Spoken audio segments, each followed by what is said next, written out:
জাতীয় নাগরিক পার্টির এনসিপি গাজীপুর 3 আসনের মনোনয়ন প্রত্যাশী। এই মুহূর্তে কিন্তু আমরা দেখছি যে গাজীপুর 3 আসনের মনোনয়ন প্রত্যাশী যিনি রয়েছেন তিনি কিন্তু তার কর্মী সমর্থকদের কিন্তু আজকে কিন্তু মাওনা চৌরাস্তা এলাকার মধ্যে সরে গেছেন। যদি আমরা একটু জানি যে জাতীয় নাগরিক পার্টি এনসিপির গাজীপুর 3 আসনের যে মনোনীত প্রার্থী তার মুখ থেকে শুনবো। জি, আমি গাজীপুর 3 থেকে মনোনয়ন প্রত্যাশী। আমি আজকে আমার নেতা কর্মীদের সাথে করে নিয়ে আমি সেন্ট্রালে যাচ্ছি আমার নমিনেশন পেপার তোলার জন্য।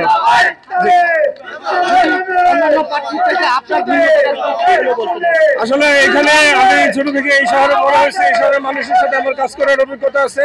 এখানে মানুষ তারা আমাকে দেখছে, আমি তাদের জন্য কাজ করতে পারবো এটা আমার বিশ্বাস। তারা চায় আমাকে এই শ্রীপুর থেকে গাজীপুর 3 থেকে তারা আমাকে নমিনেশন দেখতে চাইছে। দল আমি আশাবাদী, আমার দল মানে আমাকে দিচ্ছে। তাছাড়া আমার দল যাকে দুঃখ মনে করবো আমি তার সাথে কাজ করবো।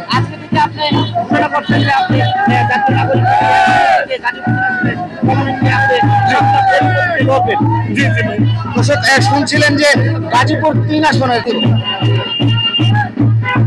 দেখছিলেন যে এই মুহূর্তে কিন্তু গাজীপুরের যে 3 আসন সেই 3 আসনে কিন্তু শাপলা কলিপতি যে মনোনয়ন প্রত্যাশী তিনি কিন্তু আজকে কিন্তু তার কর্মী সমর্থকদের কিন্তু এখানে সুরা দিচ্ছেন।